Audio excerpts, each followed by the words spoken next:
here at the March meeting of the City and County Honolulu Climate Change Commission. Our agenda today is primarily around understanding more about the Alawai Watershed Collaborative, particularly as it relates to the flood risk management project. There is a public meeting tonight after this, starting at 6:30, a town hall meeting at Manoa Valley District Park, so people who want to learn more. There's also a follow-on from this. But anyways, that's the main body of our agenda today. And can I have help calling roll?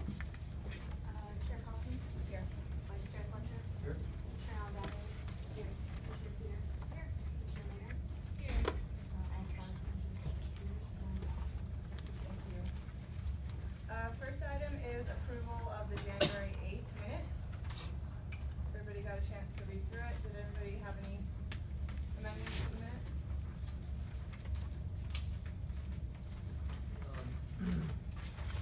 I didn't have a pen with me when I was reading it, and I found two spelling mistakes, but I can't find them now. But one of them should say thought, and instead it says no. And then Google no. Check it. And the other one, I don't know. Alright. That's all I got. Assuming accurate grammar and spelling, can I get a motion to approve the minutes? Motion to approve. Seconded. All in favor? Minutes from January 8th approved. Something that was brought to my attention as it relates to minutes was in our March 13th minutes from 2018. So a representative from FEMA emailed me in the context that there was a statement. So the minutes are an accurate representation of the meeting, so the minutes should stand. But a statement that was made, she shared with me specific language around the NFIP coverage and felt that the statement that was made was incorrect, and she wanted that to be reflected in updated minutes. So the statement that was made was that there's no insurance currently for storm surge, and that's not accurate. The NFIP does cover storm surge, and I do have, maybe I should say it out loud for the purpose of these minutes. The NFIP policy covers direct physical loss by flood from flood-related erosion caused by waves or currents of water, including seawater, exceeding anticipated cyclical levels or caused by a severe storm, flash flood, or abnormal tidal surge and mud flow, which result in flooding as defined in the standard NFIP policy. So, just a correction to a prior statement in minutes. So someone from NFIP actually read those minutes, found that mistake from last year and caught it? Correct. Yes, I thought so. Yeah. So I wanted to make sure that that was corrected because that is amazing. Yeah. That was going through minutes with a fine tooth comb, represented FEMA. So, yes. Anyways, I just wanted to get that as part of the record. Next, can we have a report on activities from the Office of Climate Change, Sustainability, and Resilience? Director Sambro? Aloha, Chair Kaufman, members of the commission. Josh Stambro, Chief Resilience Officer for City and County of Honolulu. Appreciate the chance to update you on our activities and to acknowledge the close reading of the minutes by FEMA. It's important to see that the work that you are doing is out there and being reviewed by them. So I know we've been saying for a long time we've been working on our resilience strategy. It looks like it will be released within the next month, so probably before you all meet again. That has been a process that has gone through multiple iterations and working groups, and we're really looking forward, from the office to putting that out and having those tangible goals that have been executed by the community. So we do anticipate the resilience strategy coming out in within the next month. By charter, we are required to put out a regular reporting of our environmental performance for this City and County of Honolulu, and to give that, to present that to the mayor and to council members. We expect that that will be on offer within the next month as well. Our plan is to release the resilience strategy and that regular report at the same time, and then that will be annual going forward. There will be an annual report to measure key metrics in the city. So we would look forward to your reflections and your comments back on the sustainability report when that emerges. We are also right now working on the work plan for the Bloomberg grant that we received. So as you know, Honolulu was selected as one of 25 cities to receive technical support as well as an embedded sort of assistant, technical assistant, within our office. We're close to having that person join, but we're also just finalizing right now the memorandum of agreement with Bloomberg Philanthropy, and then also the sort of 9-point plan that will accompany that. Much of it sort of interrelates with the resilience strategy and the climate action plan that we will be developing. Finally, we have, through a lot of hard work at the office, there is a greenhouse gas inventory that is part of the Paris Climate Agreement, the pledge that the city had made to uphold the Paris Climate Agreement. We now have the inventory, and it should be released in the next week or two. We're trying to sort of push it out at the same time as some of the other counties that are doing theirs as well, so it's a full picture of emissions in the state. As you know, the state recently released its inventory, so we want to make sure that while that's there, that the counties are there at the same time, and they can be aligned. So that's in terms of work product that is going to be emerging from the office soon. The other in terms of policy, our codes have not been updated in a long while, and we have been having multiple stakeholder meetings around updating our electric and energy codes, which is by far the most important way to drive down emissions on island, greenhouse gas emissions on island. So we're working on an update to the codes to move essentially from sort of 2007, I believe, to 2015 energy codes, and having some local amendments in there to help push forward electrification of transportation and push forward efficiency in terms of hot water production and others.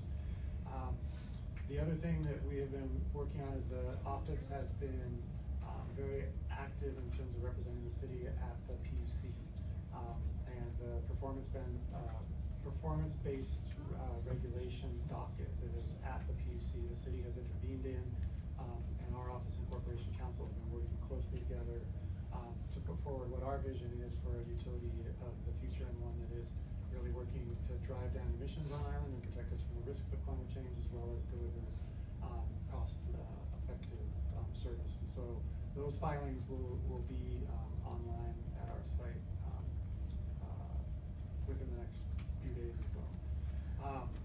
And then the final point is just that there is the Alawai community meeting tonight.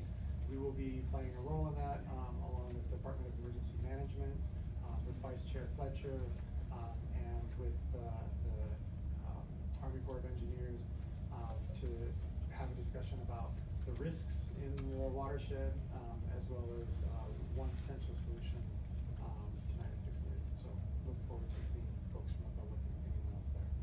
Great, thank you. Probably don't go away, I'm sure there's questions. Thanks for the report. Can you expand on your work with the PUC and what your vision is for the utility? I'm probably not the best person to do it. I don't think Rocky's here. Our energy program manager has been following it most closely.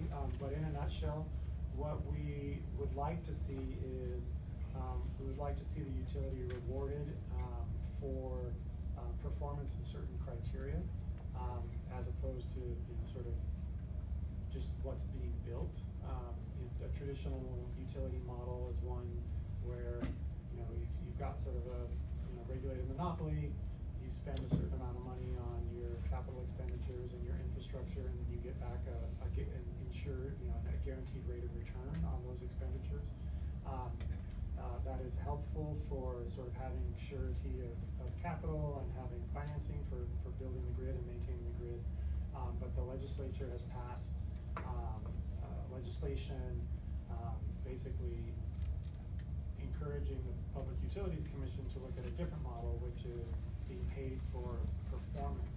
And the performance indicators that we would like to see is sort of what's your concentration of greenhouse gas emissions per kilowatt hour, and can you drive that down over time?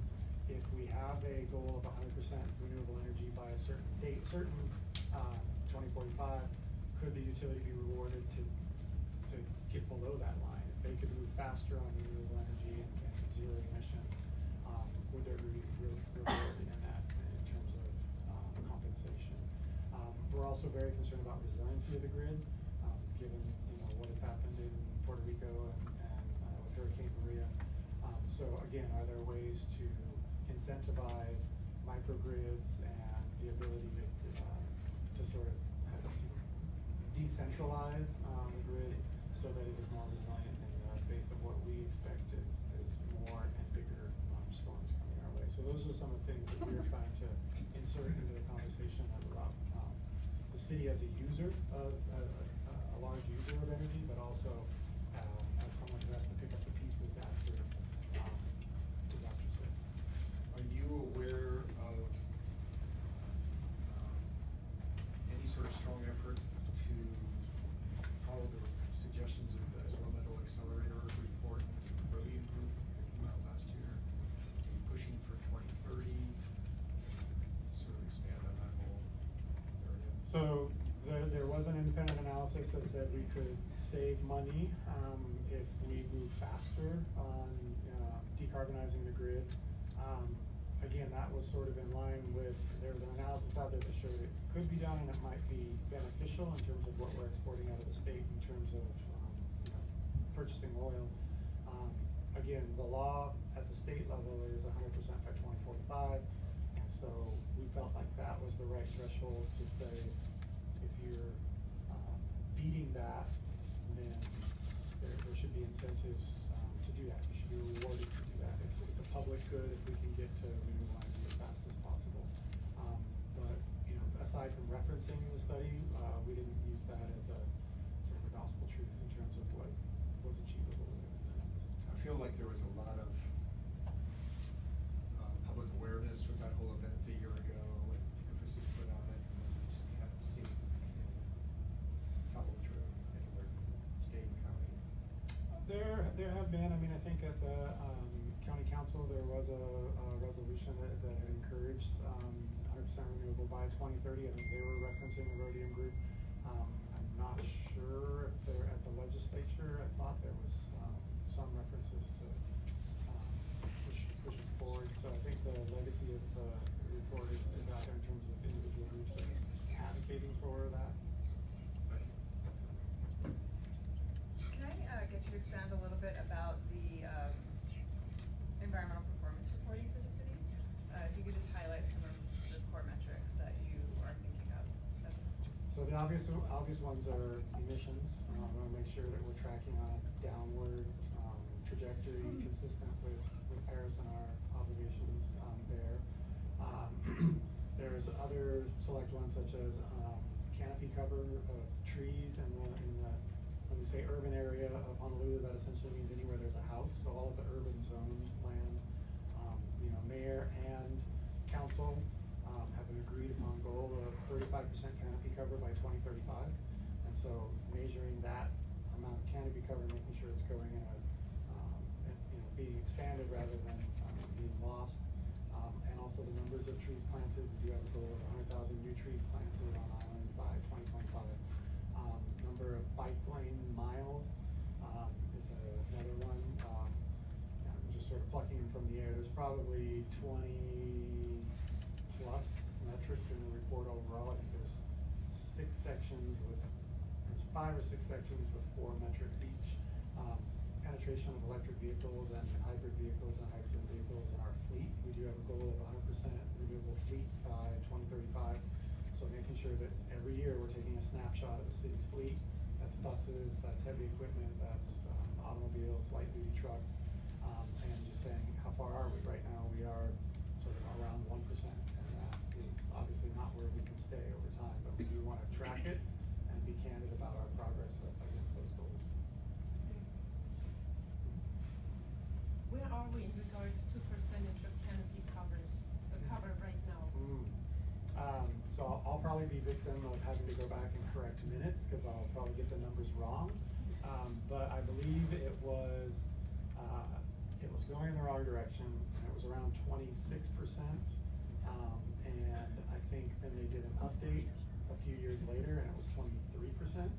So what is happening is it's not large scale removal, it's individual trees being taken out, either by request of neighborhoods or when streets are redesigned and not being replaced at the same level. And so I'm happy to report that Mayor Caldwell, in the current budget that's going down to council, fiscal year 20 budget, that will govern next fiscal year starting July 1, has about $700,000 in increased funds for community foresters and nursery operations to get young trees going and then plant more to get to that 9,000 tree goal. Are there any questions or comments for the public for Director Stanbro?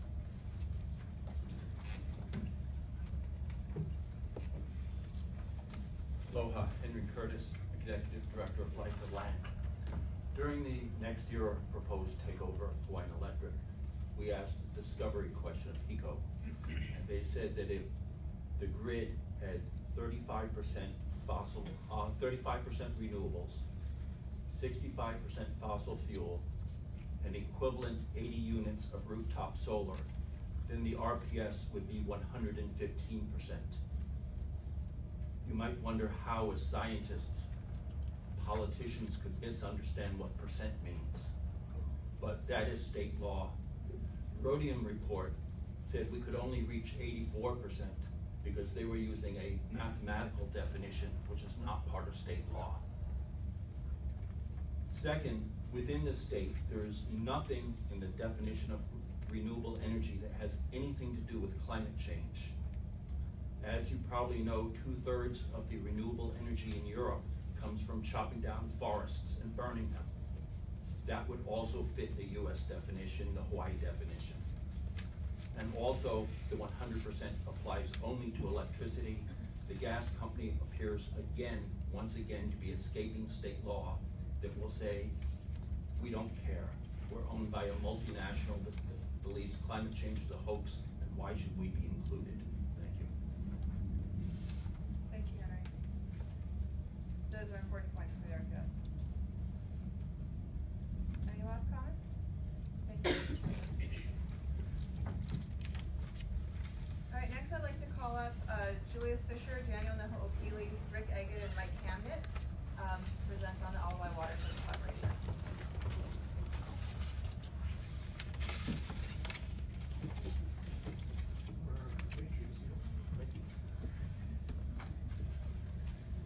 Aloha, Chair Kaufman and members of the commission. Unfortunately, Daniel Nahopi won't be able to make it tonight, and I think Greg Eggett is arriving shortly.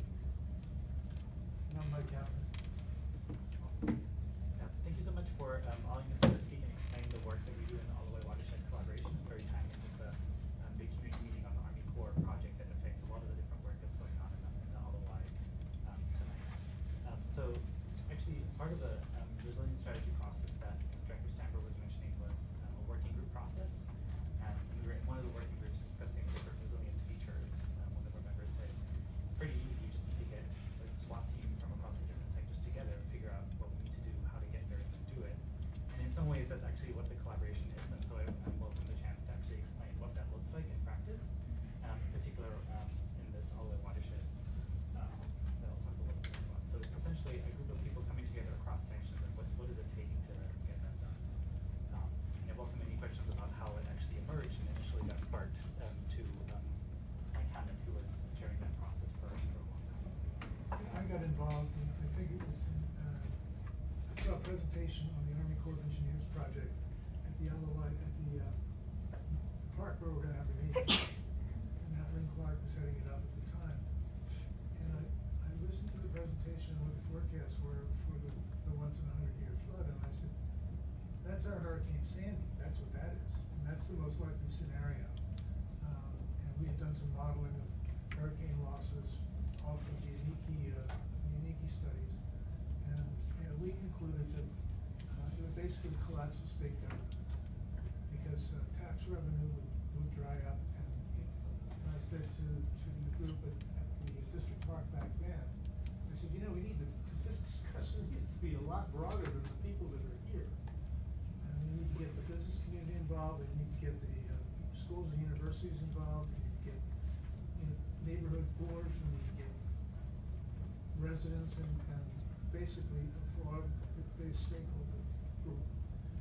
So after that meeting, Councilman Clark and I hatched the idea of convening a meeting, which happened in January 2015. We invited 50 stakeholders, including state, county, and federal government, the business community, the university, and residents from the three watersheds, Malibu, and that meeting, as most meetings do, decided that it should continue to meet, and that we should form some sort of a collaborative. And we called it an Alloy Watershed Partnership at the time. And we started meeting after that first convening. And it has now expanded to what's now the Alloy Watershed Collaboration. And again, it's a kind of a snowball technique of building more and more people involved in it, and getting a broader understanding of what it was. One of the reactions to the people at that January 2015 meeting was that the Corps of Engineers project is too narrow. For a whole variety of reasons that Julius can explain, the Corps was told to pull their horns in, because originally it involved watershed restoration, stream cleanup, stream ecosystem restoration, community involvement, and a lot broader scope than what eventually emerged as the Corps project. And I think that move by the Corps to narrow the project was a response to a congressional directive to the Corps that they had to sort of finish their projects within 3 years. The Corps had projects on the books that went on for decades. And in fact, the Alloy work in the Alloy has gone on for decades.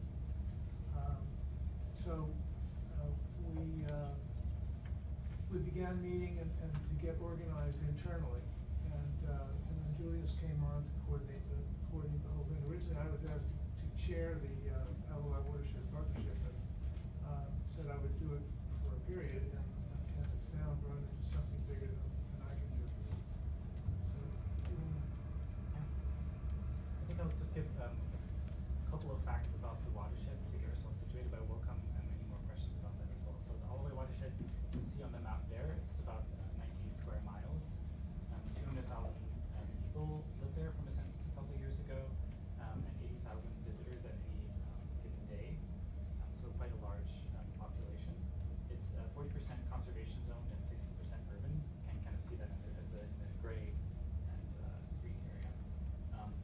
It's Waikiki alone has about 10% of the state's tax revenue, and jobs and GDP. So we have the Waikiki as an important feature in the watershed, as well as the UH Manoa campus, which are two kind of key features that actually affect the whole system of the states. And then we have a number of different important cultural sites in the watershed. One intact heiau in Manoa, the Kuka'o heiau. And the boundaries of the Aupua'a are actually, part of it is in the Waikiki Aupua'a, and part of it is in the Honolulu Aupua'a, which got redirected when Makiki Stream got diverted into the Holloway Canal.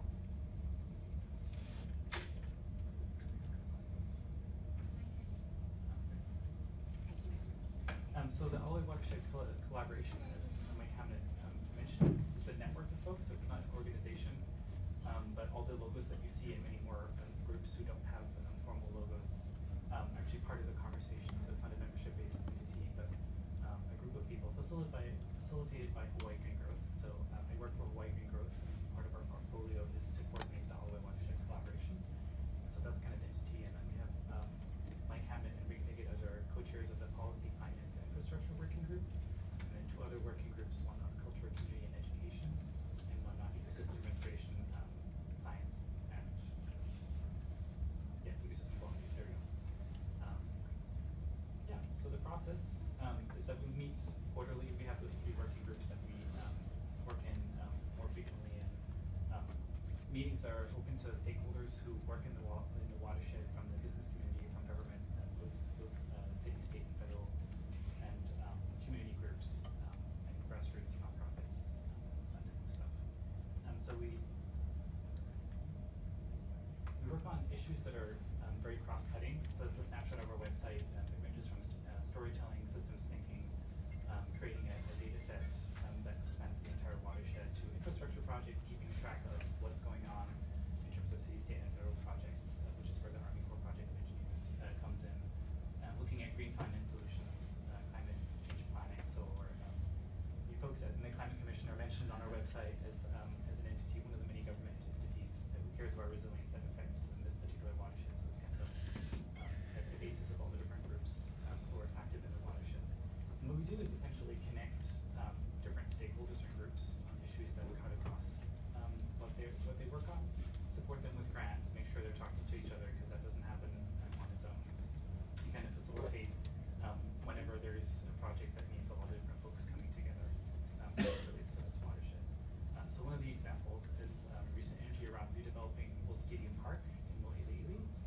what would your recommendations as stakeholders be in terms of how to align the Army Corps project with all the other projects that are going on, with the ways in which you use the space, and the way you imagine a culturally appropriate process to actually work out, and so pulling those things together. So the handout that you have there is kind of a synthesis of the collaborations of communities and recommendations on how to do this project. So that's the value that we bring to an issue like resilience. We don't have any authority, but we have a network, and I think because of the nature of resilience in itself and cutting across all these different things, it's only natural that a response to that is actually a group of people coming together and having regular conversations. So I wanted to touch briefly about the challenges that we have in the watershed, some of which you're very aware of. So some of it is that just the way the current infrastructure is, in the way that a lot of our watershed is paved over by concrete or asphalt, and that causes a lot of the both the flooding and the water quality issues. The water quality in the actual canal itself is really bad. No need to talk more about that, but other than that's made headlines in a number of different ways. And actually cleaning up and improving the quality requires a landscape approach where everybody needs to work together to do that. And then the flood issue, this is from the 2004 flood, is actually also pretty severe. And hurricanes and sea level rise and invasive species are other challenges that are kind of cutting across that. And you might say that a lack of people's connection and students' connection to place is another issue that we're actually working on through place-based curricula, those things. So I wanted to talk a little bit about the power of designs to actually bring people together across different disciplines. And in the process of coming up with designs and reimagining and visioning, it can actually advance us to figuring out what we need to do and who should be part of the table and what all the opportunities are. So we saw that in a microcosm of the old Stadium Park redevelopment, where we've actually just started the community design process a couple weeks ago, with the design team coming in and designing with the community, kind of the designers just giving voice to what the community wants in a design phase, and then taking that to the next level of what's feasible. So this is a snapshot of the winning submission of the Make the Holloway Awesome Challenge that happened between 2015 and 17. Kind of actually tying back to Nainoa and the Hokulea. When Nainoa was in New York with the Hokulea, when she stopped there, he met the Kilian Oyster Project that was there to clean up the Hudson River through natural features. And when Nainoa came back on one of the breaks of the worldwide voyage, he kind of challenged the Alawai community, how can we make the Alawai awesome? And the response from stakeholders and UH was to do this design challenge with elementary, middle, and high school students and college submissions to reimagine that space. And that gave a lot of momentum and energy to the conversation and the collaboration as a whole, to say, how can we actually think positively about these resilience challenges and create that space that you need to actually visualize and implement a lot of the different issues that are cutting across our stakeholder needs. Yeah, before I dive into the community investment vehicle, I wanted to give you a chance to talk more about who we are and how the process came together with what you see as value. Yeah, I think as Julia said, the value of it is a loose collaboration. We're not a legal entity. The Enterprise Zone Legal Services are a fiscal agent at this point. But as we move out into the future, we're looking at the creation of several entities. One, and Julia's talked about this a bit, one is a watershed improvement district. Under state law, there are improvement districts that are designed for businesses. We have several of them now. And what we've been talking about is creating a Alawai watershed improvement district under the same statute as the Waikiki Improvement District. And at the same time creating a thing called a community investment vehicle that will allow public-private partnerships. And the challenge here with the city and the state involved is, and this Alawai project with the Corps of Engineers has been this way from the beginning, is to keep pushing the responsibility back and forth across the table. And you kind of have to create something that's outside city government, outside state government, that can pick up the pieces that they don't want to touch, including potentially the maintenance for the whatever sort of flood control project eventually emerges, as well as to sponsor community dialogue on things. And you've seen, we'll hear a lot about it tonight. A lot of people a lot of people whose properties are gonna be affected by the core plan as it currently stands. And as I told Suzanne Case, she said, I hate the plan, I hate the core's plan. I said, Suzanne, we all hate the core's plan. I mean, the trick is gonna be to keep it going to the point where we can modify it to meet the community needs, and that's the process going forward. Because the core project has sort of been a foil for us to draw other people into a broader discussion of what we want to really have happen. And so, but the challenge is to create legal entities that the city and state can cooperate on and in, but not have it be a government entity per se. So that's kind of the direction we're going. Yeah, my only point to clarify there is that, when you said everybody hates the Army Corps plan, everybody has issues with various features of the plan. And so because it's still at the 20 to 30% design level, there's all this opportunity to actually figure out what does that look like in real time and how can that connect to things like you've probably heard about in this commission, complete streets, other initiatives that the city and the state are planning around it. One of the big challenges when the Corps of Engineers was getting ready to submit its plan, the project head at the Corps of Engineers said, I said, what else do you need from the city and state? He said, I need letters of unconditional support. I said, I don't know whether I can get that. So I went to Suzanne Case, she said, that's when she said she hated the plan. I said, what about if I could get you, what about if we get a letter that says, we, the city and county, we, the state of Hawaii, support continued development of the Alawai watershed project. Unconditionally, we support the continued development of it. She said, yeah, I can buy that.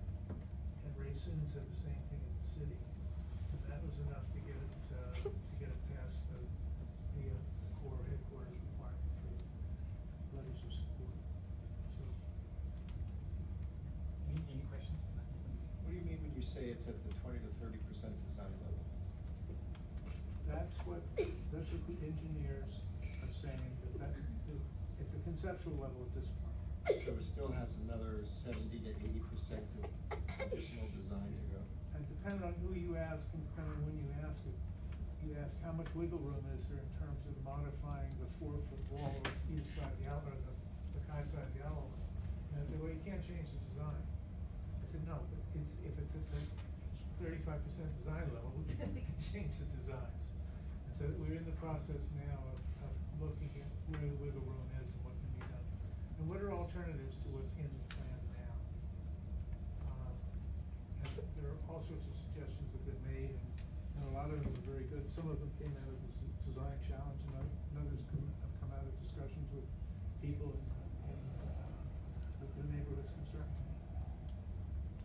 Can I ask a follow-up to that? Yeah. You're just clarifying the different tight elements of design, right? So my understanding was that the flood control elements of the design are reasonably set in stone. No, But the achievement standards are set in stone. achievement standards, so, okay. I was thinking there was a lot more wiggle room on the sort of complementary use aspects of the design. Oh, there's more than wiggle room there, there's wobble room there. Just the Corps is not gonna pay for it, they're not gonna allow, it's not gonna be part of their project. But they're all in favor of having all these other things done that we want to have done. But it's got to meet the design standards for a once in 100-year flood.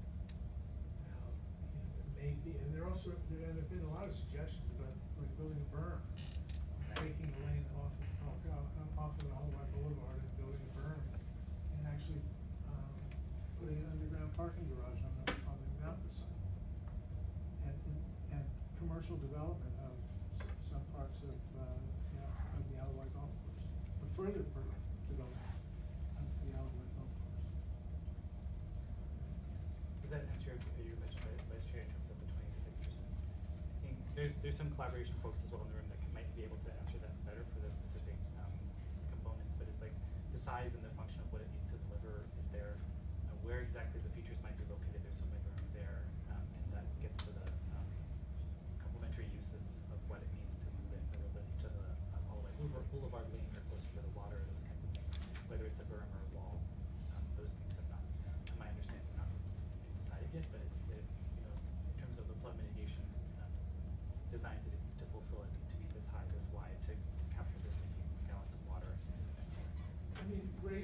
said when I first broached the whole issue of the core project with the city. He said, well, just build a dam in the back of Minot Valley, that'll solve the problem.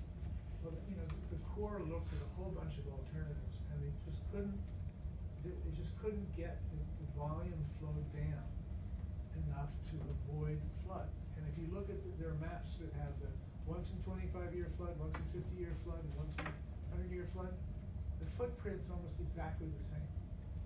It's just the depth of the water is different. Well, actually, that's a question I've had for a long time. I see this big blue flooded area. What's the depth of the water there? I mean, is there an average depth? Is it 1 foot? Is it 10 feet?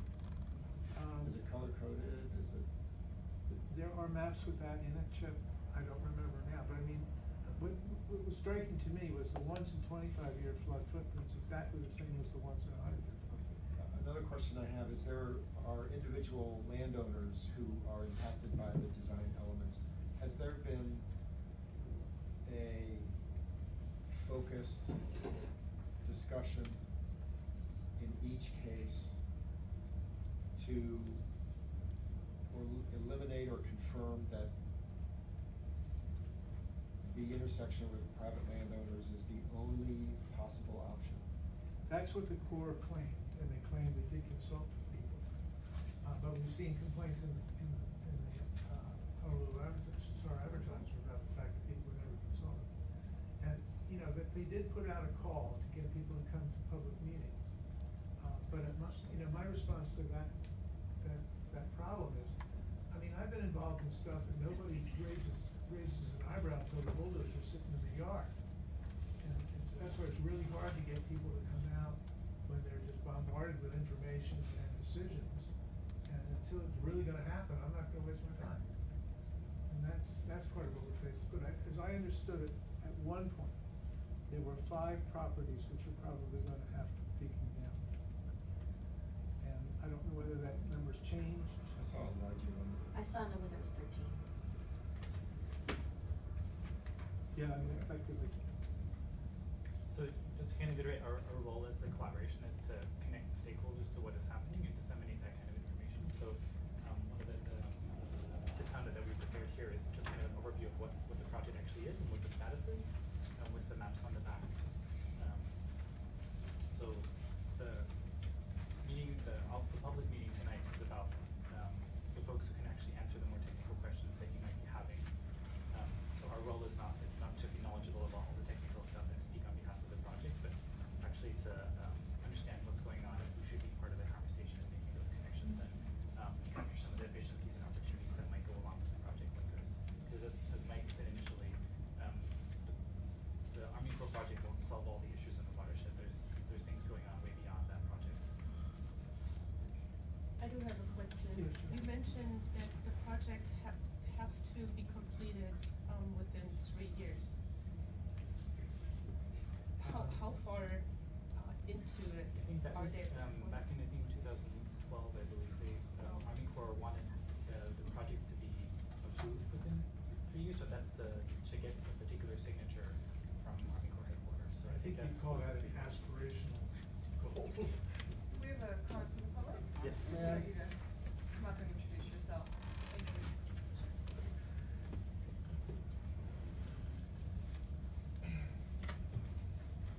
Good afternoon. My name is Robert Croming. I'm the Director of the Department of Design and Construction here at the city. And I am the lead for the city's participation in the LOI flood mitigation project. I have a huge concern here on what's being discussed. Because you're asking questions of people who have no idea what they're talking about. If you're gonna ask certain questions about the project, you should be asking the people who are in charge of the project. Because there's been a lot of misinformation that I just heard in the last 5 minutes about what's going on. The discussion about 5 properties, 13 properties, there's a number. So when you say that in this forum, everybody here hears that, and now rumors start. So please, be very careful about what we talk about. Make sure if you're asking questions of something that is asked of the people who know the answer, and you guys shouldn't be given answers that you're not not sure of.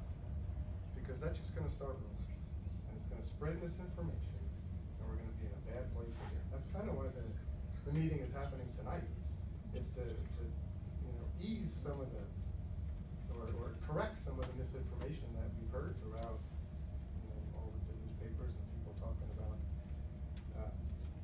things that they have problems with the project on that really the facts just aren't correct. So, I'd ask of you to make sure we're asking the right questions of the right people. Can you answer my question, please?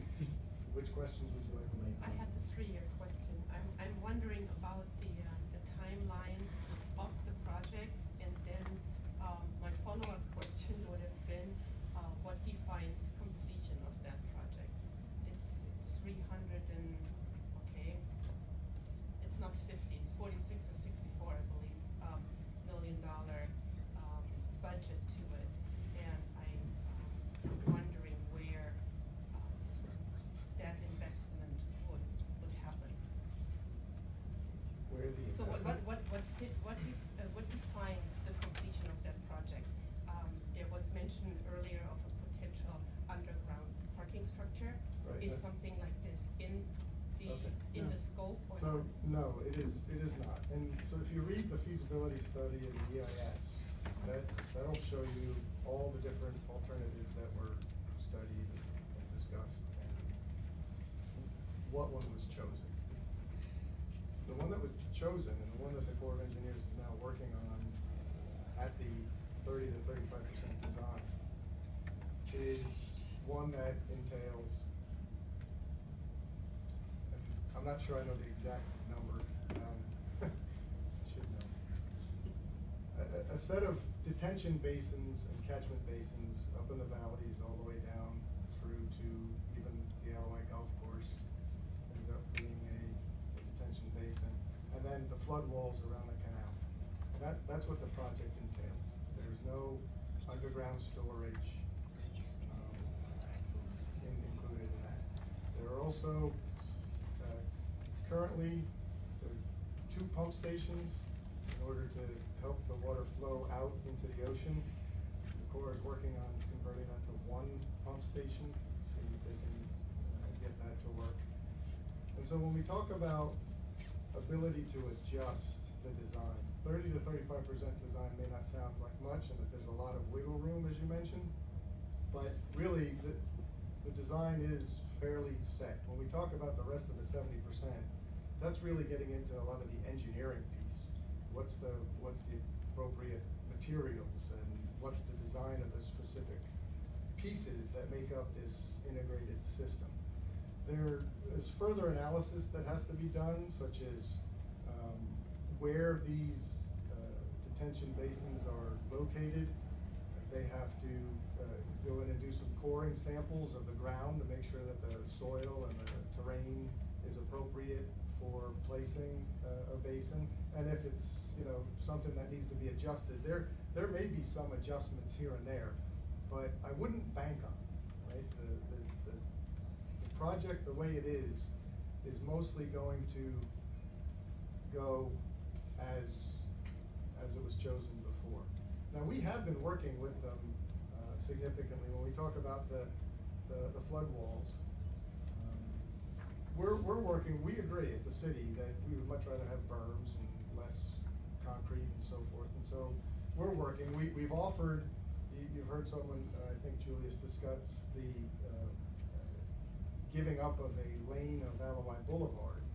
By us doing that, it gives them more space to put the wall farther away from the canal. We don't think there's enough to do a berm in that place, but at least it can move the wall out farther to allow us to utilize the interior area more for multimodal type paths and use. It may even allow the wall to be a couple inches lower. And then on the opposite side, we've worked with them to show them areas that they could put a berm where originally there was going to be a wall. So some tweaks are happening here and there, but I wouldn't expect the overall design to change dramatically. Can I ask a follow-up question? So, Mr. Green, this is very helpful, and we thank you for being here today. And actually, said that's why the Corps of Engineers would be even better to have here, because he knows the specific details, but I can at least give you the general idea. Right, we wanted to have the city response. So you said there is a number. What is the number in terms of properties identified? Okay, the latest numbers that I understand is 37 total potential properties that may be somewhat affected. Of those, 4 of them are probably going to be entire acquisitions. The other ones are pieces, bits and pieces, parts of them that really just require easements. And so there will be no effect on them at all, other than the owners of those properties won't be able to necessarily build something on them, because they'll be necessary for, if the flood happens, that it'll be able to go in those areas. And I think some of them are even temporary easements only needed during construction. And so they will be given back. Great. Can I ask you to stay up here? Sure. Julius, can you go on with your presentation? So the thing that the collaboration is actually, oh yeah, there's a couple more questions. Sorry. Could you go back to the last slide? Could you explain what we're looking at? Yes, we're looking at a college level student design submission of the Make the All the Way Awesome challenge. And so they were tasked with reimagining what could be done in that space. But that's not what you're asking. And I might not be saying it right. The boardwalk structure, is this a floating Correct. yes, structure? It is, so as the Alawai fills with more water, the boardwalk would basically travel up on the wall, or some sort of a yeah, I guess also structure. Yeah, so the design feature here with the walkway and the wall is both a combination of the wall being right on the canal edge, which I believe the student design team just assumed was possible, but there's a historic preservation component to them that they didn't consider. But the floating walkway there is to create more space, rather than have the pedestrians on that actually have on the pontoons that would rise and fall with the tides. We need it. I like it. Thank you.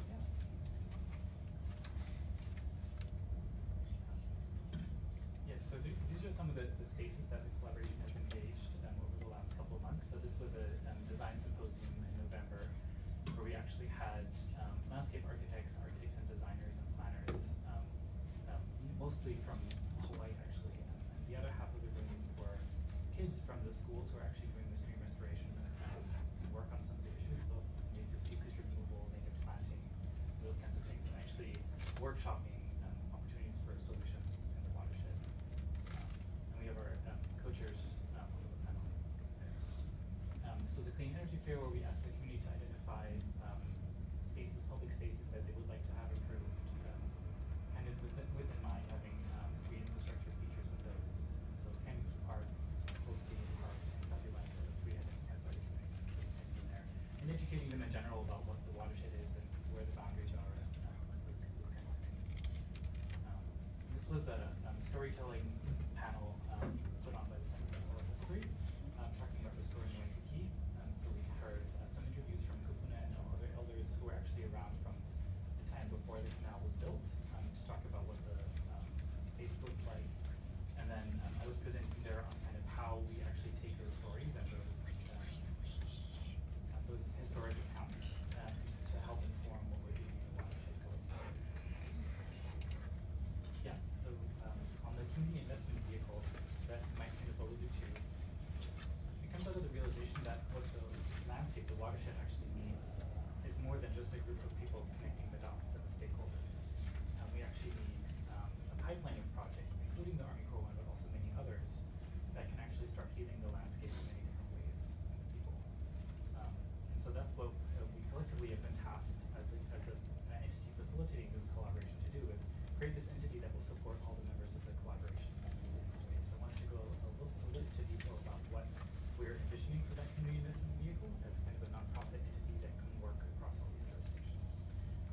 feel free to interrupt me at any time. This is best explained in a dialogue as opposed to a straight up presentation, so I welcome any thoughts you might have from your expertise areas. So why do we need the Civic? Maintenance was identified as one of the key barriers to actual green infrastructure projects, and a lot of the projects, even from our neighbor watershed and Honolulu, where they had green infrastructure projects implemented, and then people just assumed that the city or the school on which property they were being placed would take care of it, and then nobody took care of it, and then everybody needs green infrastructure after that because it looks unsightly. But the larger, any kind of project sometimes has the maintenance barrier as a key issue. So this entity is, why do we need it? Because we need someone taking care of maintenance, no matter whose jurisdiction it is, and specifically about stormwater related maintenance. The community piece is another one that there's a lack of community participation in decision making in these design stories. So at a small scale, it's easy to do with a community park like Old Stadium Park. At a large scale like the Army Corps project, it's more difficult to actually engage the community and residents over a long period of time and managing expectations accordingly in terms of this project is just in the planning phase and then this project is now real, we need your real input. So really genuinely having that community dialogue needs to be something that is ongoing, not just project by project. So this community investment vehicle would actually be able to deliver some of the ongoing community input into any kind of project that happens in the watershed. Project coordination is another piece of it. So just to give an example, DLNR is planning to dredge the canal as part of the routine dredging. And at the same time, the utility company promised to relocate the power lines that are currently kind of crossing the Alawai Canal, just resting on the floor. And so those two projects, along with something like Complete Streets, they actually intersect. And so coordinating those projects in terms of timeline and who is the lead agency is something that this watershed actually needs from us. Projects across jurisdictions in terms of property boundaries. To give an example there, the city has an amazing Adopt a Stream program for the parts of the streams that are owned by cities. When volunteers actually go down there and do the trash pickup and the maintenance from that point of view, they can only go to that particular property boundary, and after that they're not allowed to go on that because it might be private land, it might be state highways land, it might be other kinds of state or city land. So the water doesn't care about the jurisdictions, but when you do a project, it's something that becomes an issue. And then the long-term resilience planning is another piece of it, and we discussed actually a lot of that in the resilience strategy process. How actually some of those long-term planning things become really property specific. And so having an entity that looks at this particular watershed from a really long-term point of view would be important. So what is the Civic? It would be a nonprofit, a 501c3, with the balance for our current suggestions, having 5 government, 5 business, and 5 community nonprofits. How will the Civic be created? It would be created as a special improvement district, of which there are, I believe, 5 in the county of City County of Honolulu at the moment. So that would be a little pass-through city council. How would it be financed? So there's an ongoing effort authorized through a bill a couple years ago to implement a stormwater fee across the island. This particular watershed is unique in terms of the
It could, in theory, take over the maintenance of Army Corps project features, depending on how they shake out and how that project unfolds.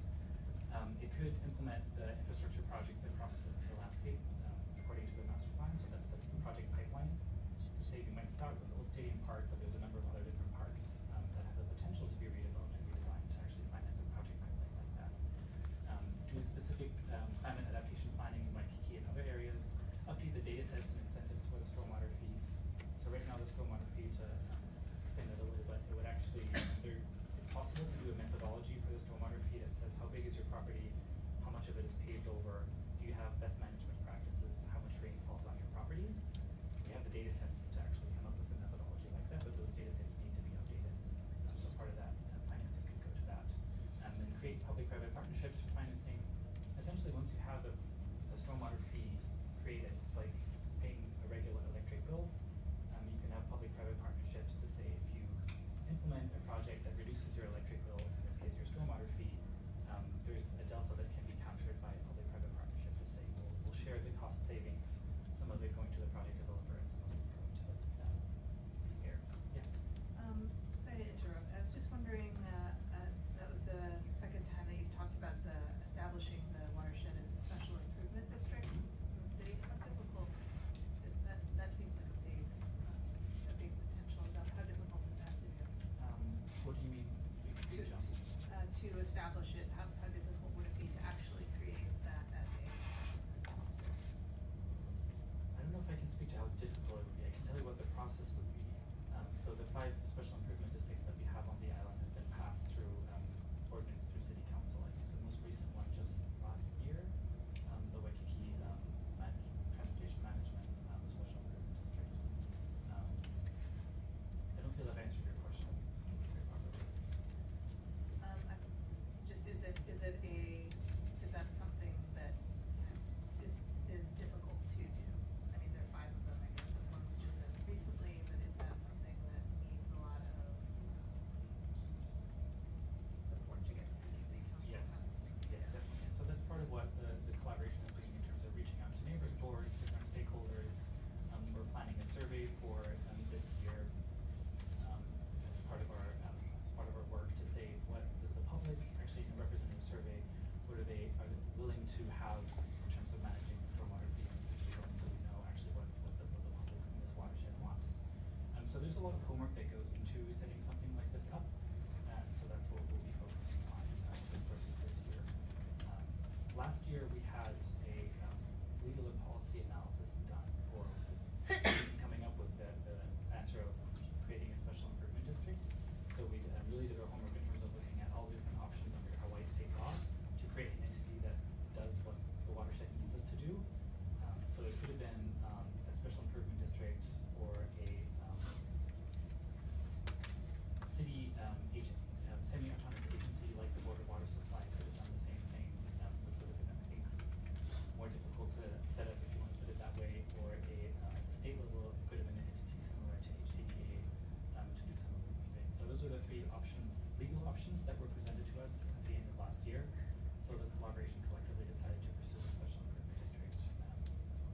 And the closest example to that is the Waikiki Beach Replenishment Special Improvement District.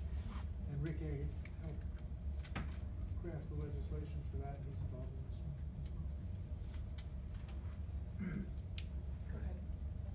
Would the stormwater fee be applied only to properties within the watershed, or would it be island-wide? So there may or may not be an island-wide watershed developed, stormwater fee developed by the Department of Facilities Maintenance. This stormwater fee plus would be, so in this, for all the properties in this watershed, the fee would be a little bit higher. Does that answer your question? The one that they're working on right now would be a stormwater fee for the structure for the whole island. And Honolulu, like other cities, is trying to comply with the Clean Water Act. And they're using the stormwater fee, I think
are just supposed to illustrate that, you know, you can get lost in the details of what legislation you need to pass and what the fee formula could be. But there's various different components to the project, and that's part of what you get when you pose a challenging question like that to a network of stakeholders. They come up with something that means a lot of different things to a lot of different people. So I think in terms of the relevance to all the different conversations that you've been having as part of this commission, resilience is really a cross-cutting problem. And addressing something like that at a watershed level, the result that you get is a process and people and conversations, and then the product that that process develops is something as complex and unique as the community investment vehicle. And one of the partners that we've been in touch with is Swiss Re, the reinsurance industry. And I was asking them, you know, is this something unique or does that happen all across the world? And they said that stormwater management districts are not unique, they happen all across the world. But if this is a district to manage resilience holistically, that would be a total game changer. So to kind of end on the game-changing note, part of what happened over the course of last year in November was that the Hawaii Green Growth Network and Stateway Partnership was recognized as a local 2030 hub for sustainability solutions. So actually, the United Nations recognized Hawaii and the work that the Stateway Partnership is doing in Hawaii as something really unique and as something that delivers solutions that the world can learn from. So for that event, we actually had delegates from the United Nations from Nairobi and from Australia flying in to Hawaii as opposed to islanders going to the UN in New York to advocate for island issues. We had those folks actually fly in and we were drive up to Kamehameha School campus and actually stand in Pinky Thompson Holly and learn about what it means to do resilience in Hawaii. So it was a pretty powerful moment, and I think we can see the work that we do even in this commission across the state on resilience issues as something that is really important. So I wanted to share that uplifting message with the commission and saying that what you guys do day to day is actually being recognized at the global level as being something unique. So welcome any questions, and thank you, Director Gunn, for sticking around for this. Other additional questions or comments? I have a question in terms of the civic and this idea of an improvement district and sort of levying this additional fee. Sort of, you know, I understand the mechanism and the parallel to Waikiki Business Improvement District, and I'm wondering you know, what is the precedent sort of for doing this with residents, right? Versus in Waikiki, it's a commercial sector orientation. So using improvement districts really to focus on sort of resident issues and to create infrastructure at potentially a residential as well as commercial scale. How does that differ? I think that would be, It's gonna be, this would be it's gonna be the South. I mean, people are gonna have to see the benefits of it. And they're gonna have to see more than just the benefits of paying an additional fee to get what you already get. And that's gonna be a problem too with the stormwater fee that the city is working on for the countywide one. But it's gonna require a lot of meeting with community people to sell. The council has the authority to do it, but they're not gonna do it in the face of strong opposition. Yeah, so in terms of precedent, the improvement districts that we have so far have not been operating at the residential level, and not at the largest scale as the watershed. So that would be a unique, kind of mix between something that people are familiar with and that already exists, and at the same time doing something that's unique. Director Koenig, would the stormwater fee be something that you'd be able to comment on for the city scale? Not really. That's more the Department of Facility Maintenance that's working on that.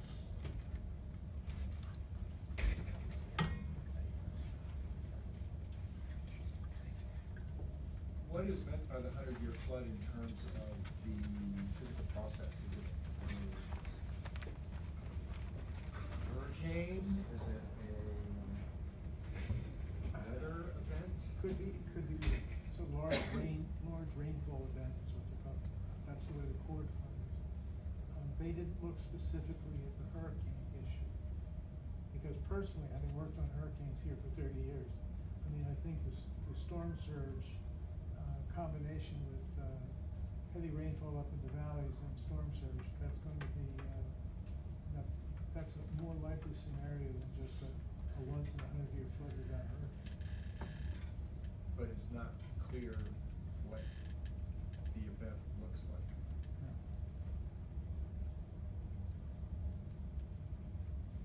For the flood control project? Yeah, the 100-year flood. So the flood is from the Malca region.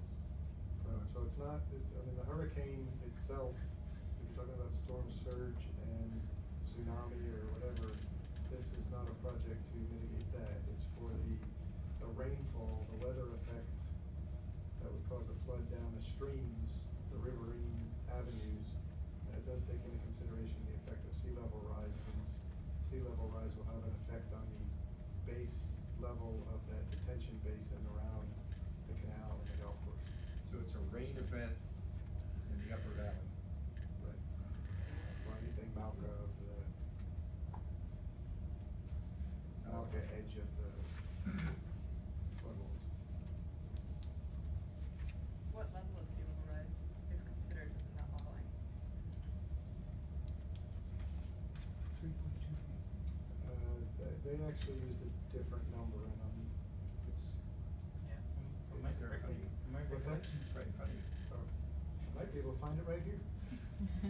My recollection is that they considered a low, intermediate, and high scenario, with the 2075 as the time point. So the low one would be 0.41 feet of sea level rise by 2075. The intermediate was 1.02, and the high was 2.96 feet of sea level rise. So the tentatively selected plan from the Army Corps assumes the intermediate scenario of 1.02 feet by 2075. That's from the Cool. the final EIS report. So maybe if they've updated those numbers. It seems like it's updated according to Josh Stanbro, according to the Corps of Engineers. 2.5 feet in 50 years, 3.7 feet in 100 years. It's consistent with us. Yeah. Yeah, the updated numbers are. That's what they. Thank you, Josh. Other questions or comments?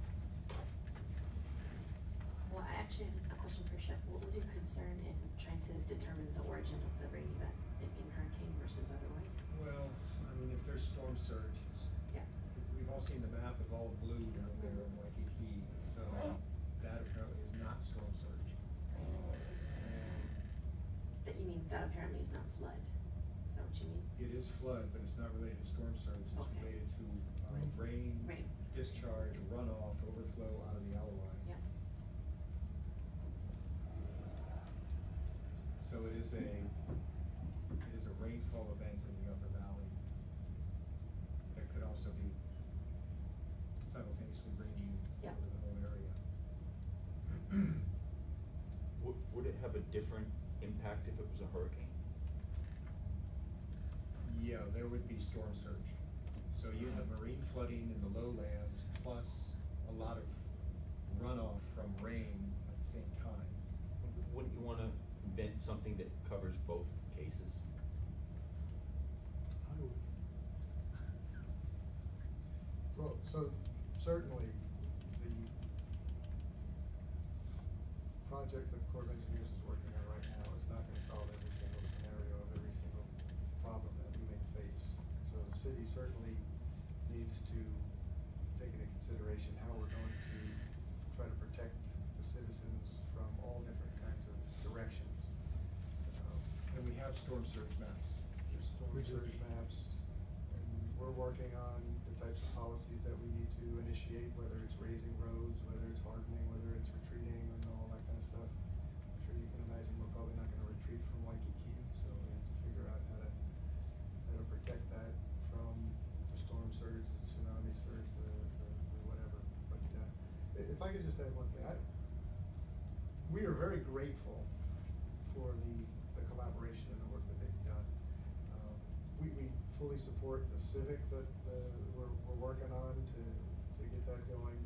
And they've been included in even the work that we're doing with the Corps on this project. But they're, purview is much bigger than just this one project. And so we're gonna continue to work with them hand in hand to figure out all the different things that we need to do. So the core project is one data point, and we need to make sure there are other things going on. We're gonna try to use this project to help, take advantage of it as it's moving along, such as, complete streets on Alawai Boulevard, give up a lane. It'll help us with the complete streets, but it'll also help with the core project. We're looking at even, diverting some water normally through the golf course more to help clean it out. So, and the collaboration has been part of all of this. And we're grateful for the support they're giving us, and the value that they add to this in connection to the community and grassroots efforts that are going on. May I ask a question of the commissioners? I'm wondering how the commission in your function as providing recommendations to the city can help implement the community investment vehicle. How much information and what should our process be going forward communicating with you as the commission to get to a place where you might recommend to the city to implement the community investment vehicle? So how should we work together going forward, is I guess my question. That's a great question. That was my question to you, right? So, yeah, I mean, in terms of being able, as you said, to provide recommendations, I mean, if there is an element to which we can be of help in this broader collaboration and effort, then it seems like it really is in Civic. Yeah, I guess it's a matter of continuing education on our part. So any documentation you have, please share it with us. Any notice of meetings, please share it with us. And to the extent that there could be a follow-on conversation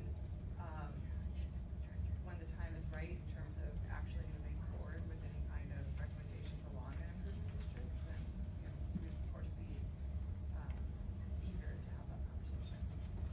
Yeah, I think with an issue as complex as the community investment vehicle and the way it impacts all the residents in the watershed, I think they might be looking to the forum like the commission for guidance on, to you as experts on, is this something that is good, is someone that is, so I think that would be helpful for you. So we'll keep sharing updates as this evolves. And then we can do our homework over the course of this year in terms of doing the public surveys and sharing those results with you.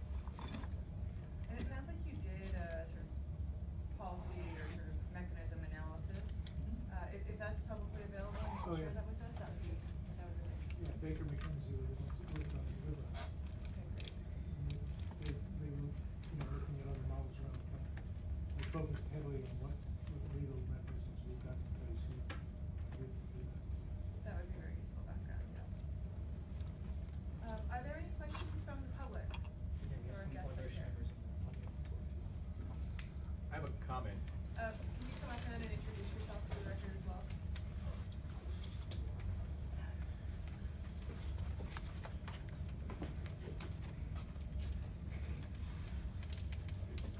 Thank you, Director Cronin. My name is Ben Trevino. I am commenting on this in my capacity as a resident of the Alawai watershed, as a citizen. First, I want to say I'm really impressed with the work of the collaborative. As someone who has done stakeholder engagement, I think bringing in a large and diverse group is very difficult. It's not for the faint of heart. So I really appreciate all the work that's been done, and I feel like it's given us a huge advantage in working towards this effort. I also want to applaud Director Kronig and all the work. This is not the only urgent infrastructure need that comes up in the sort of climate future that we're facing. So there's a lot of stuff going on, so I appreciate all the attention to this. I wanted to comment about some other work that I've seen that I think is related to this, and draw the Commission's attention to the work of a friend of mine, Sean Connolly. It strikes me that this is a massive problem, very, very powerful, that requires a lot of powerful solutions. And I think what he presents, and Director Kronig and Mr. Connolly were on HPR last night discussing this project overall. What he has done is put together some work in his arts practice. He's a very skilled artist and very skilled spatial analyst. And so he has some really excellent work in the GIS realm, in the 3D modeling realm, to look at this kind of holistic, aqua-centered analysis of the Alawai, as well as the historic perspective and thinking about the Alawai as a potential to move forward from the lens of a memorial. So his work is really interesting. I think that it would really resonate with the work and the task in front of the commission in terms of interpreting the situation and providing recommendations and context to the city council, to the city in general. So I had hoped that he would be able to be here to speak to his own work, because he can speak much better than I can. But since he's not here, I figured I would weigh in and just point it out as another potential resource, because with a problem of this scale, I think we probably need all the resources we can get. I hope that the community can be involved in all the work that's going on. And I really like the idea of I'm happy to pay my stormwater fee plus. That's on the record. Yeah. Thank you, Ben. That's great. Other questions or comments from the public? Okay, thank you, Mike. Thank you, Julius.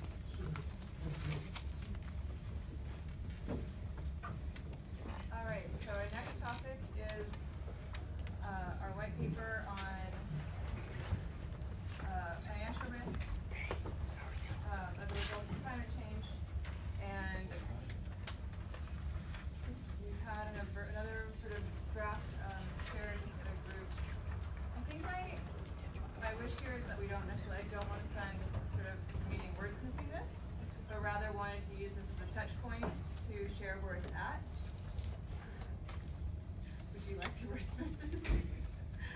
Touch point to share where it's at, where then you can then send in your major comments and edits. And if there are things that we need to sort of discuss about it right now, then I think that's what we should do. And I wanted to, I don't know why it's not showing when, but I have it up on the computer. Anyways, it's not done. There's still aspects of the data that we're missing, and we're still waiting for an additional meeting with budget and fiscal services to get some of the critical data in regards to city insurance coverage. So I think the recommendations will be strengthened considerably after that, with knowing that information.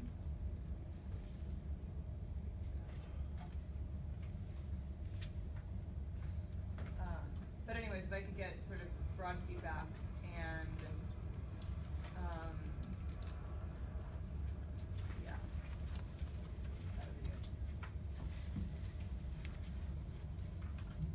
So a lot of what we had tried to do was simplify a lot of it, streamline it, bring the critical findings, right now they're at the end, but potentially they'll be at the beginning, and really focus on those financial mechanisms, so outline the options, and then evaluate them as how they're relevant to specific shocks and stressors that we were looking at with the city.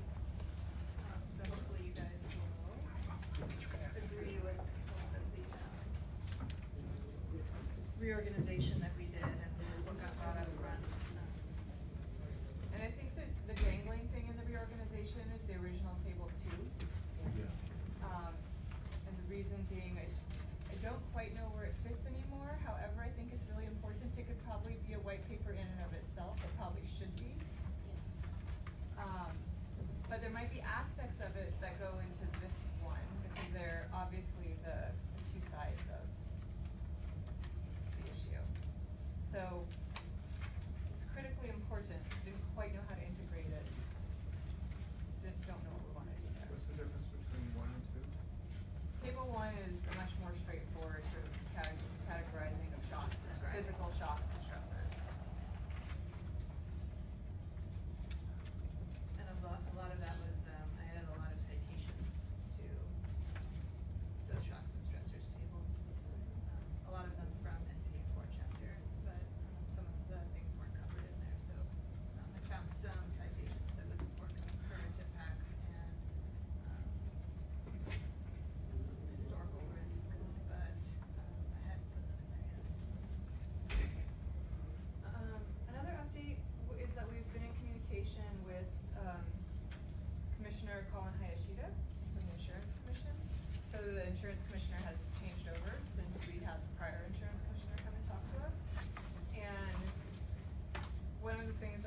besides just sort of getting to know, Commissioner Hayashida and her role, we wanted to understand the, hurricane data.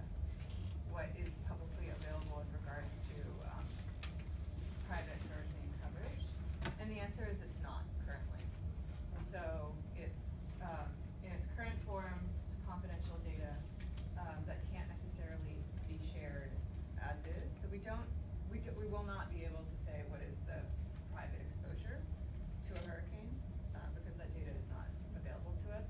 But we are working with, Commissioner Hayashida to think about whether there's an ability to add another question within their survey, annual survey, that then could become publicly available.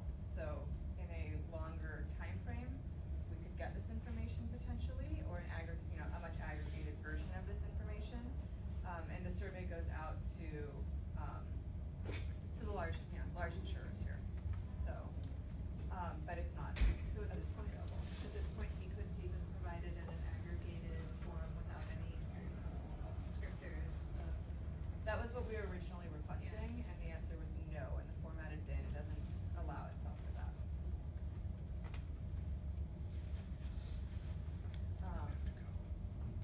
So.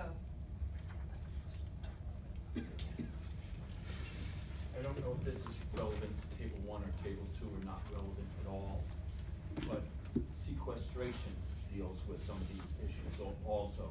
So like soil erosion and wildfire versus planting trees to cut down on emissions. So somehow the two have to be interlinked. Thank you.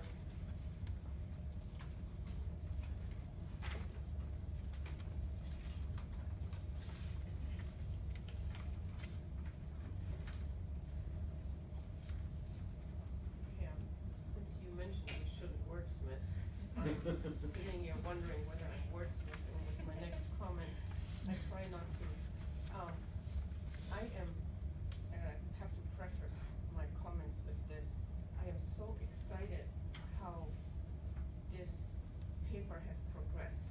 Because personally, I really struggled putting these in my head, two topics together. And now it looks as if you're bumping, table 2 out of here, but that's okay.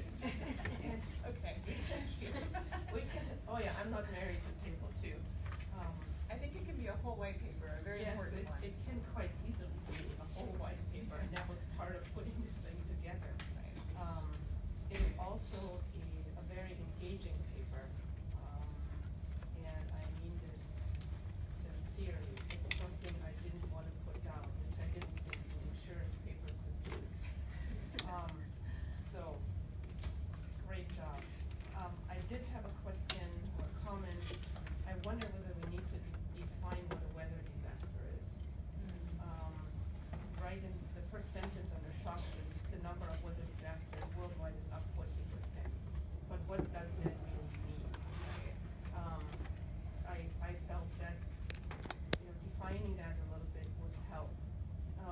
The other thing, and I am amazed that I actually thought of it because it's science stuff.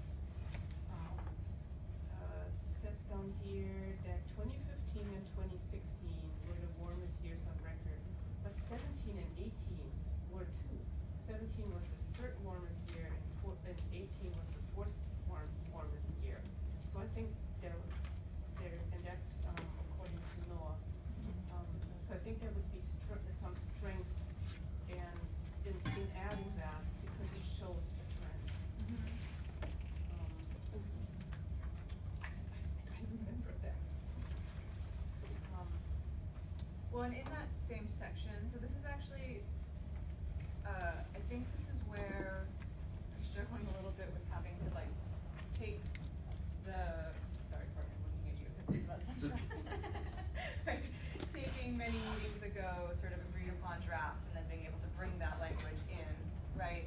But not necessarily being able to go back and forth with clarity, right? So I've highlighted, I had similar questions on this section in terms of what does this number really mean?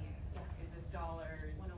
Yeah, things like that. But I think now that we have a better sense of what text will be used in the final version and what won't be, then we can each scope. I do think we should do the Google Doc, that Courtney has approved within Sunshine, and we'll maybe have you run us through those rules. Wynn created a Google Doc when she sent it out. I think if you can formalize that, Wynn, to make sure we can all edit, then we have the Google Doc. Courtney can run us through the Sunshine rules within the Google Doc. But that way everybody can go into the text they wrote and start sort of bringing in that clarity as it's used here. How long is this document too big to email? 16 pages. I think some of the figures in the back are really large, but they're gonna be deleted. Oh, well, I was gonna say you could update figure A2, but if you're going to read it, maybe you don't bother. So I kept all of our prior text in the back, not in as appendix, but as, I have it written as notes to use or delete.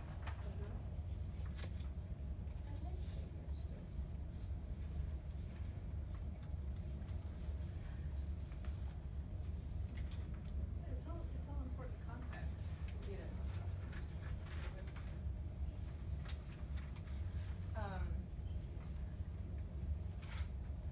What additional financial numbers do we need? Well, first let me talk about some of the numbers we brought in. Okay. So I think I should explain a little more this calculation. And it's documented, but just for the audience, a little scroll view. Now we're kind of saying we know most about sea level rise and hurricanes, right, in terms of documentation of their actual cost. And that means there's a whole lot of things on table 1 that we don't know very much about. And that's a point of recommendation. But just to document what we do know, Katie Courtney from Tetra Tech, who was the lead from the state sea level rise vulnerability and adaptation report on this portion of it, of calculating property tax estimates, she shared with me her spreadsheets of how she calculated basically the loss and damages of the 12.9 billion that are in that report for Oahu.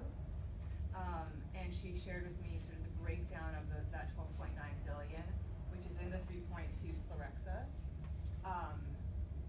between residential, basically between the tax categories, right? Between residential, commercial, ag, and then government, which isn't taxed, right, and others. So I was able to take that breakdown, which is in these bullet points, and then times them by their real property tax rates. So this is a crude approximation, right? Really, there are actually exemptions per property.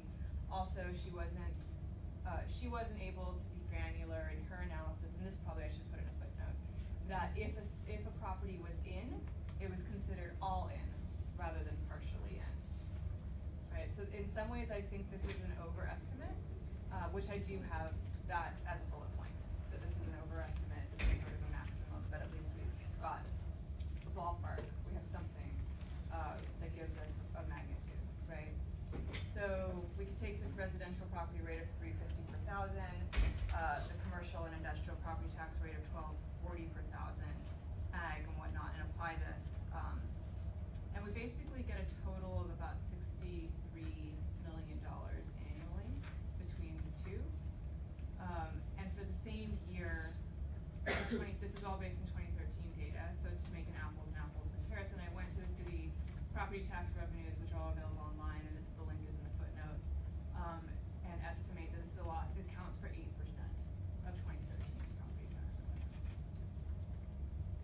So that's a pretty large number, I thought. So this, I don't sort of make a normative statement in the document about is this large or is this small, but it struck me that it's kind of both, right?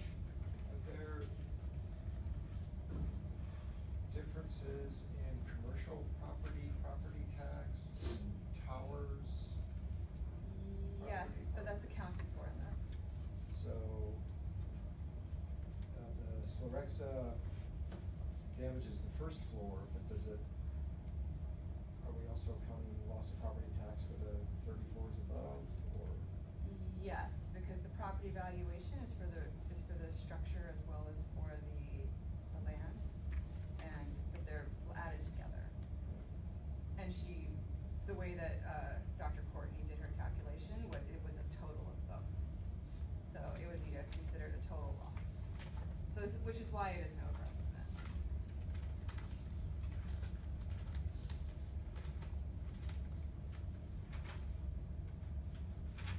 So this represents revenue loss from property taxes in the 3.2 Slorexa. Yeah, at a maximum. But it gives us a guideline, right? We know it's not 20 to 30% now. It gives us magnitude.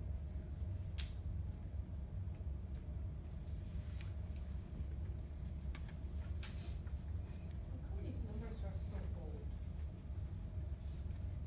And do we have something more recent? The property tax revenue numbers we have, up until 2018.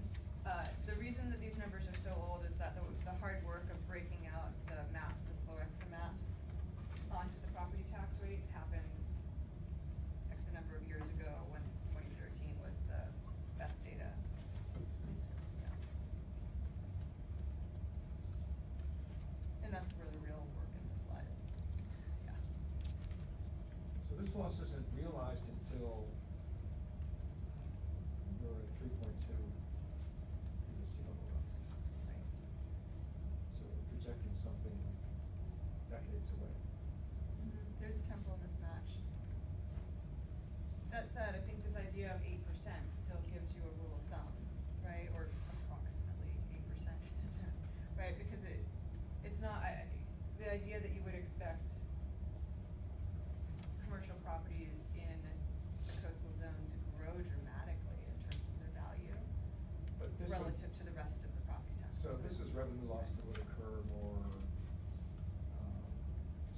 occur sooner if we chose total abandonment or retreat from the 3.2 Slorexa. You could think about it that way.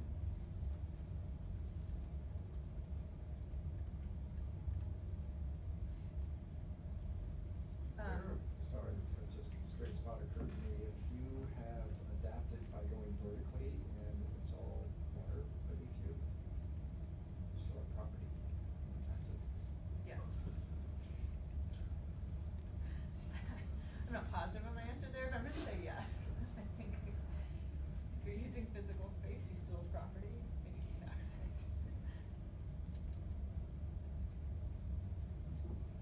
But you're going in a good direction. It's something that we're discussing quite a bit right now, because it's not just sea level rise, but it's the flooding that's one, but because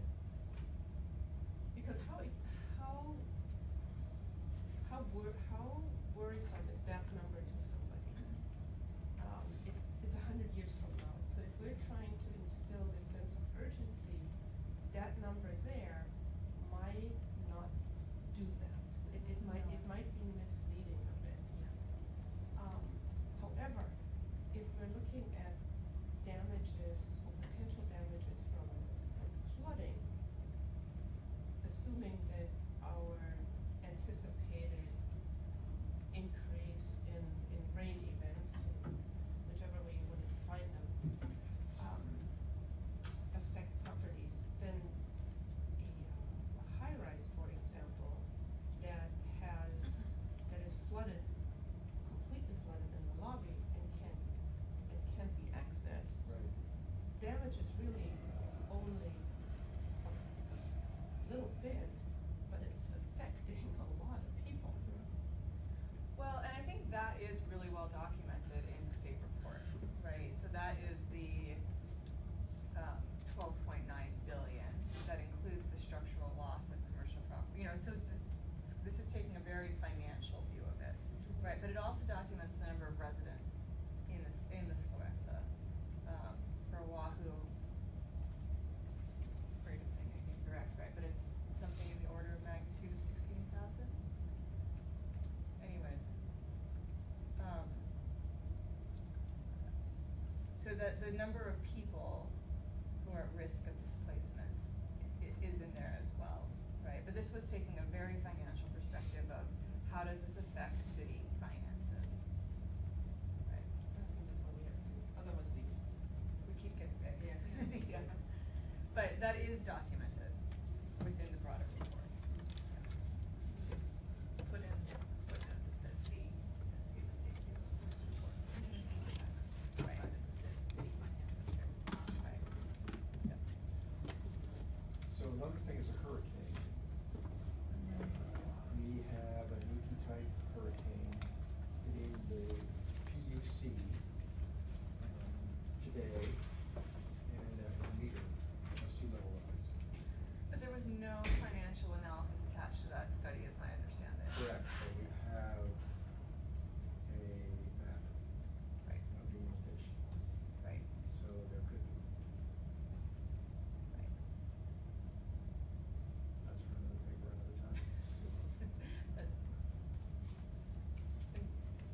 the subtitle of this section is Illustrations of Sea Level Rise and Hurricanes.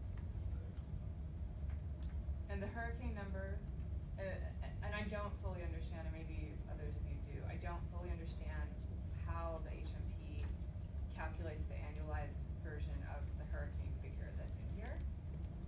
And it is in the process of being updated, so that could be something we also read before finalizing this paper, that we should reach out and understand how the update is relative to this 216 million per year, right? And I think it's also important to note that this is an annualized figure, right? 260 million strikes, at first struck me as very low until I thought that through.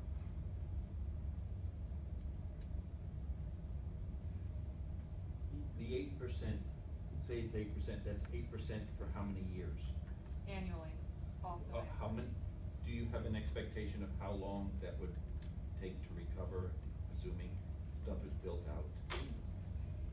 No, I've only seen one study in, I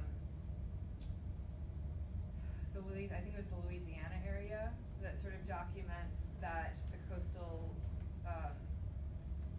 properties are no longer growing at the same rate. They're still getting a higher value, but not at the same rate as properties that are in less vulnerable areas, right? So what is the rate of that to actually equilibrate over time? I've never seen any study that really points to that. So that's what leads to this last, probably not very satiating bullet point that just says there will be a shifting value to other properties. But how long that takes, who knows? And one of the things that we put in there is about the Florida Citizens Property Insurance Corporation, and so that's kind of a relevant example of a place in which they decided not to deal with that shifting value, and by, I guess, artificially creating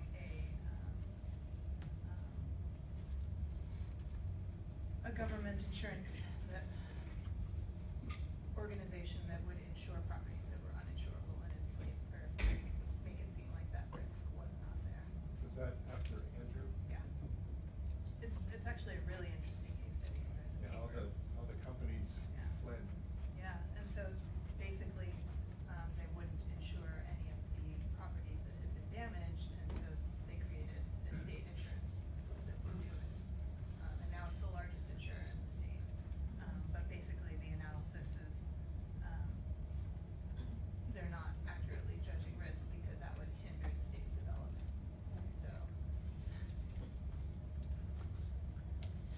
So, on some basis, the city of Miami Beach decided to spend $500 million.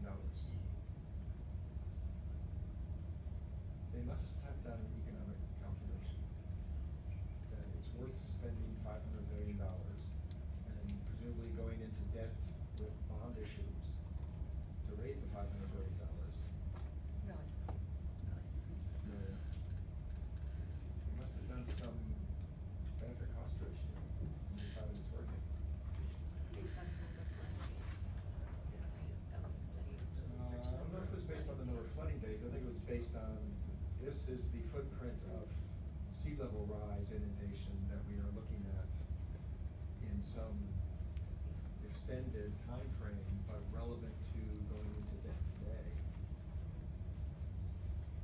I think these are two separate issues. Yes, I know, I'm totally leaving that point. Okay. Apologies. Well, okay, wait, not to totally leave this point then. That was the other thing, that we wanted to get some clarity on from Commissioner Hayashida, right, was the initial intent of the state hurricane relief fund was really around bringing insurers back, right? Not necessarily to, act as insurance itself, right? But to sort of have a state pot of money to bring back, the insurance market, post-NEP. And so, that was, and that's kind of an open question, is because it hasn't actually grown in magnitude for almost 2 decades now, right? So is that,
don't get any payout.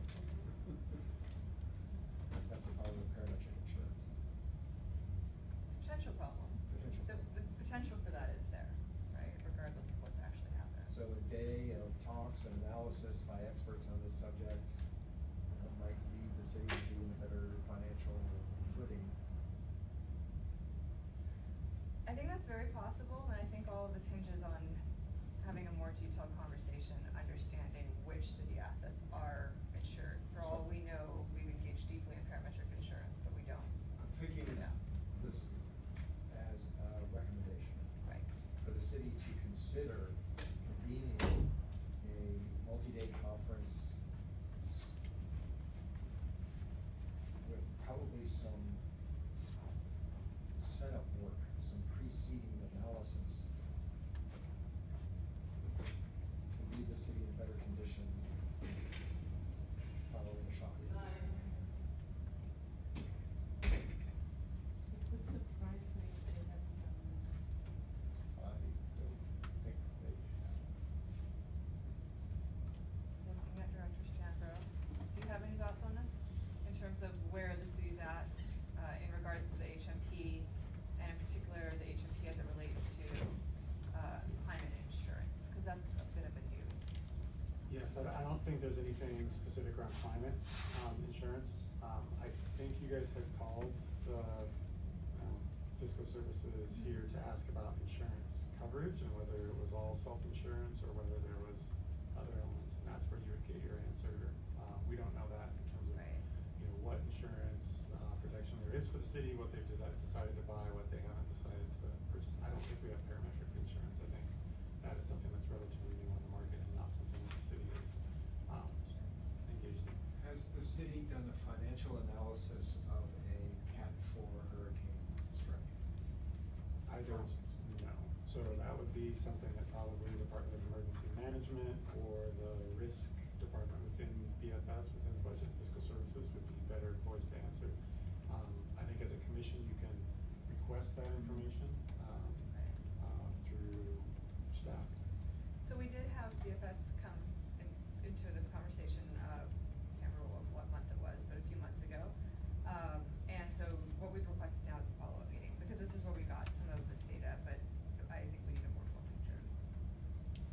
Yeah, it seems once you collect the information and you get a sense of where the city currently is and what maybe other cities are doing, this is a vehicle to either make some recommendations, which under charter is, what the commission is sort of tasked to do, or to, to your point, if there is if the commission wants to put on a hearing with different insurance vendors and have a, Not us. we would take that recommendation under consideration. Noted. All right, thank you. I'm mindful of time, and I know that everybody needs to transition to the Minoa Valley District Park. So in our last few minutes, can I have you brief everybody on the rules of Google Doc that's now created, and that everybody will get editing powers too? That's what public testimony. Oh yes, is there any public testimony on the white paper? Or anything else? Just Well, love we're to not learn there yet. about sunshine in Google Docs. Yeah, we're pioneering sunshine to a Google Doc, so. Okay,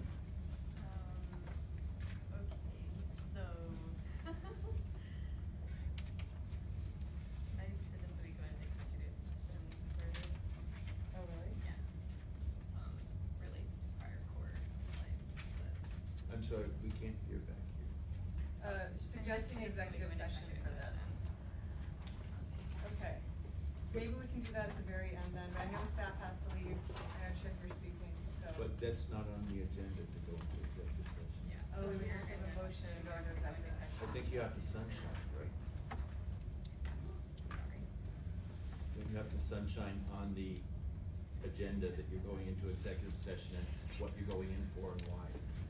And to go into executive session to discuss sunshine seems bizarre. Well, I think that you can still go into executive session if you have 2/3 vote to pass an amendment to the agenda. So if there is 2/3 vote by the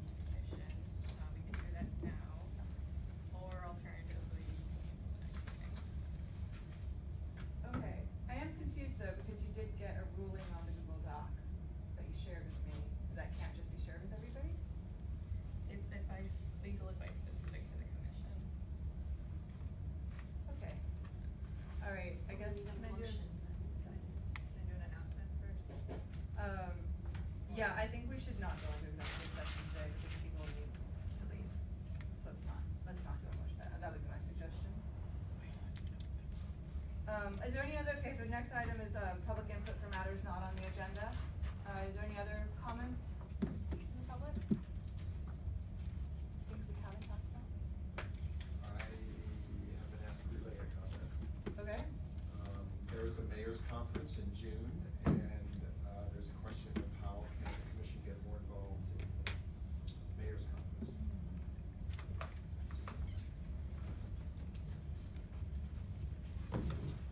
So the U.S. Conference of Mayors is being held in Honolulu for the first time since 1967. There'll be about 200 to 300 mayors here that are gathering. It's June 28th through July 1st. It is a function of the U.S. Conference of Mayors, while Honolulu is the host city. The agenda is set by the U.S. Conference of Mayors, and it is for mayors. It's not a public conference.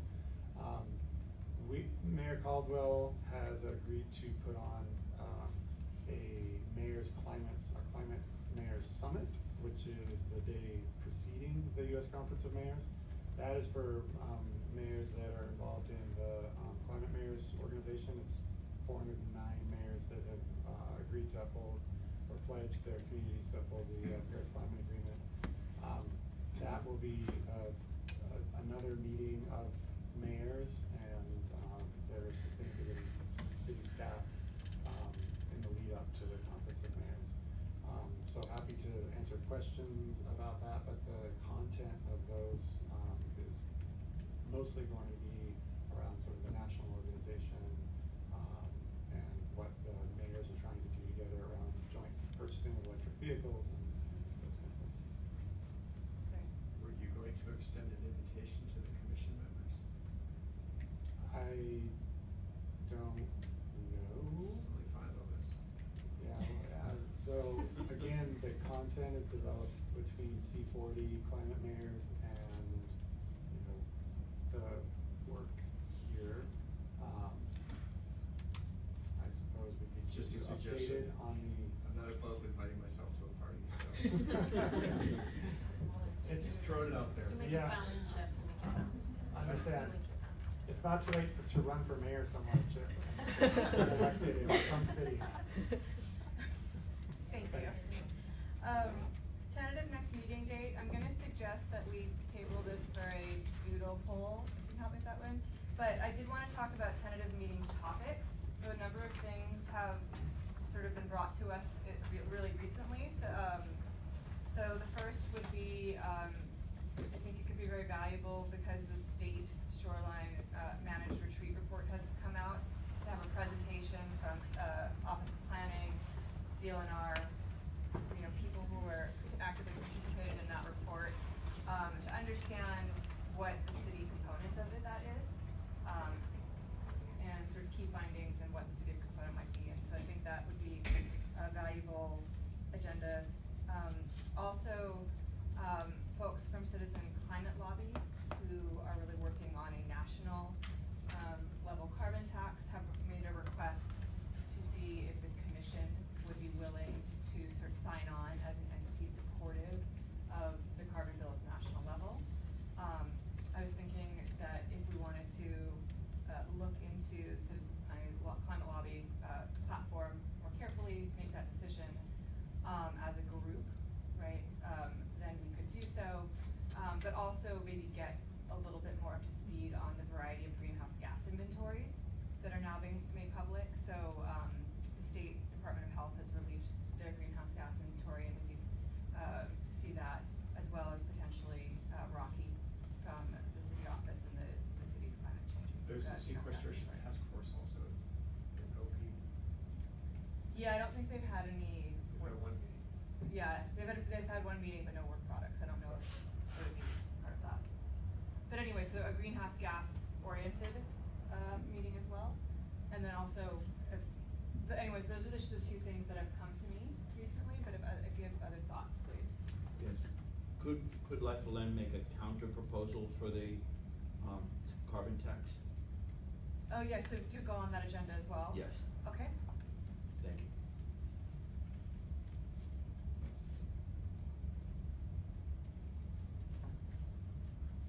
Is this the next meeting? The next 2. finance will be invited with regard to the hurricane question? No, requested a follow-up meeting with them, no, put the data into the report, cause they came once already.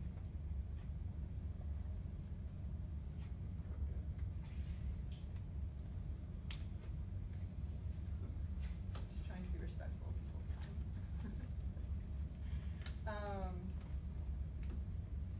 Yeah, and maybe they will come again as other topics come, but I think for the white paper, that we have very specific questions that we can put into the white paper. Other things? I wanted to make a brief announcement that I've been able to secure a mechanism and funding to the intern to help us out on research. So we are going to start advertising for that through East West Senate. Is that a paid position? Yes.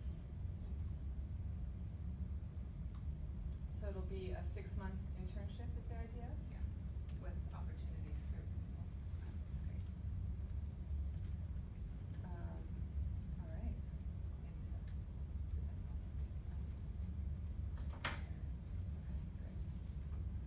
All right, I think we've reached the end of our agenda as well as the end of our time. So with that, I thank you all. Let's adjourn. So exciting.